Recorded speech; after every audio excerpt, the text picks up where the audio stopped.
How are you doing? I'm Martin from Gardens for Life. In this quick video I'm going to do an early harvest of all of our tuberous vegetables. Well, some of them anyway.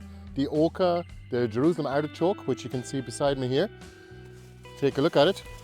It's like a tuberous sunflower. We're going to harvest a few of them early, and we're going to harvest a couple of yacons as well.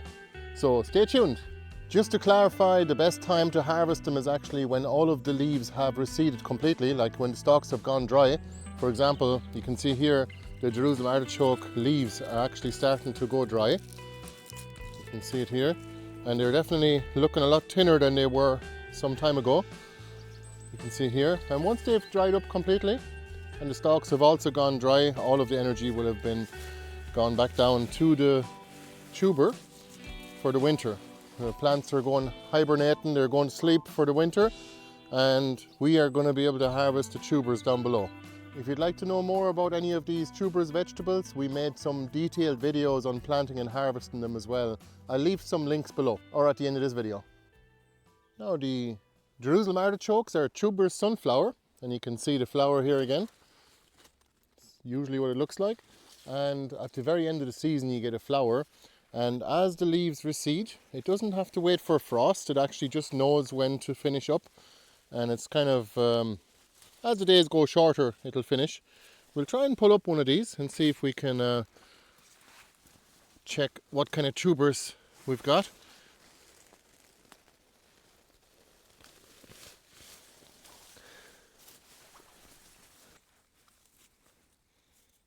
The yield will definitely increase in the next few weeks. So these are actually fuzao, white fuzao. It's a nice tuber, very nice flavour, easy to cook, easy to peel if you want to peel them. Well, once you're scrubbing, if you're growing them in no dig, you don't have to peel them, same as potatoes.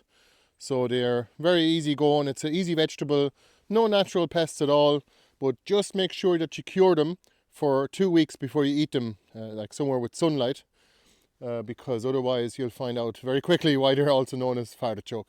So they've got a lot of inulin in them, and that is very healthy for you and for your digestive system. So Jerusalem artichoke are definitely a very good vegetable to have, and it's very low maintenance. I've had to do nothing here except for harvest, basically. You can go back and see the videos of me planting this Jerusalem artichoke patch about 4 years ago. And I've been doing nothing but harvesting here actually. I've not even topped up the compost that was put down originally, a no-dig compost or garden bed. And this winter I might just top it up a little bit, just to feed the plants and get some more tubers next year. But we're very happy with that for yield already. Grow your Jerusalem artichokes. Very low maintenance vegetable, definitely plant it somewhere permanent, because once you have them, they'll grow forever in the same spot. They won't spread, they'll just clump, keep clumping. We just harvest them around the outside of the patch. How are you? Our local camera lens cleaning service is here. How are you doing, Levi? There's no need, no need. What have you? What have you? What have you? What have you? Oh, he's wrestling now. There's the other one now. You're a big teddy bear, aren't you? A big puppy. A huge puppy. Oh, I know you are. I know you are. I know you are. Attaboy. All right. Come out, will you? Come out. Levi. Somehow he knows when the camera's on. This is our new no-dig garden here. Then we've got a lot of ocas.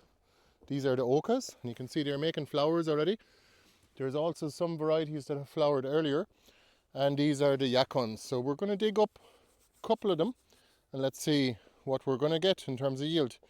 The ocas, as well as the yacons, are very frost sensitive, so the first hard frost, they're all going to die back to the ground. So the leaves are going to go black, and then at that point you might as well harvest the tubers underneath. If you get a really hard frost, like -5 or 6 degrees Celsius, you might just either mulch the yacons or the ocas, the tubers in the ground, or dig them up and keep them somewhere frost free, like in a shed, somewhere dark, rodent free, and somewhere dry preferably. And you'll be able to keep them for the whole winter and then grow them on again, or eat them as well as you go. But I definitely keep enough to grow them on again. A little bit of background on the ochas. So this is just an oxalis. It's a tuberous oxalis actually. It also grows flowers at the end of the year. They're both edible, and the leaves as well. And the tubers that are underground. So, but they're still packing on a little bit more tubers. They're still putting on a bit of weight down below ground level, and we are probably harvesting them a little early now. This is mid-October now almost, but we'll just do a quick preview of what's to come. Let me get my gloves. Take a look at that for an abundance. That's a no-dig garden, and I've had to do very, very little maintenance here. Maybe a couple of hours in the last 4.5 months. And the frost is going to knock all that back, and we can harvest the tubers. Let's take a look at this plant here. This is one of the ochas. There's many different varieties, lots of different colours of ones as well. We'll try and see if we can dig up some of the tubers here. Oh yeah, there's some.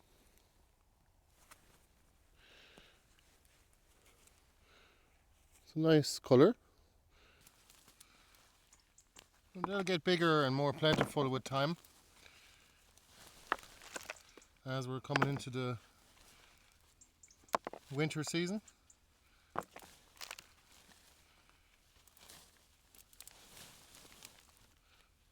Ochas actually grow really well in pots as well. I'd say I used to grow them in crates and also in 12-litre containers as well, or buckets, and they do really well.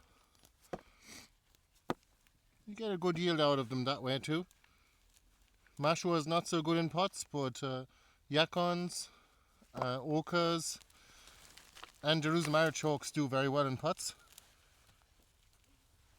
If you don't have a permanent garden, if you're renting, you can still do that.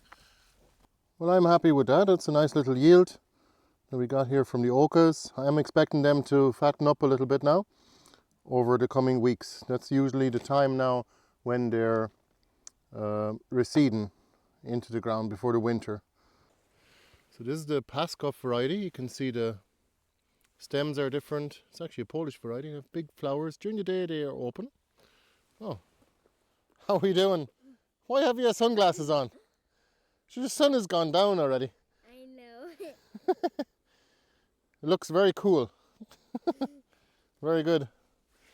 Now let's move on to the yacons. So these are normally dug up again in November, but we'll dig up one plant just to show you a little bit earlier.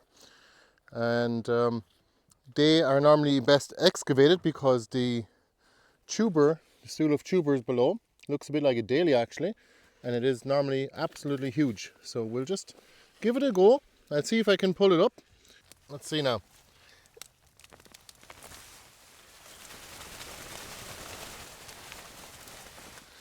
Look at that. Not a bad old yield. So these are the growing tips again at the very top, and this is the part you'd eat. So these are also known as earth apple. You can also make a syrup with them, which is great for diabetics because it's sweet but it doesn't contain any sugar.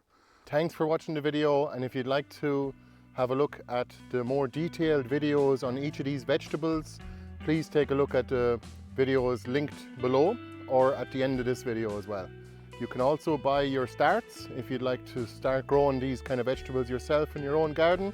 You can buy those on our website as well. And if you have any questions, please let me know in the comments below. I'd be happy to answer them. So remember, ocha and yacon come from the Andes, and the Jerusalem artichoke, the tuberous sunflower, is actually from North America.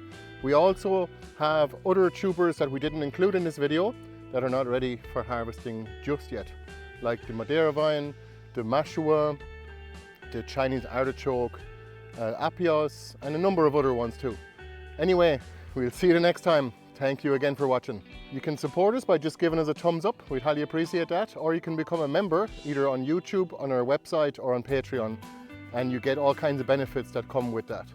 Take a look, and we'll see you the next time. Bye bye. Well, any good? I miss that flavor, you know. Although when you dig them up, they're not that sweet.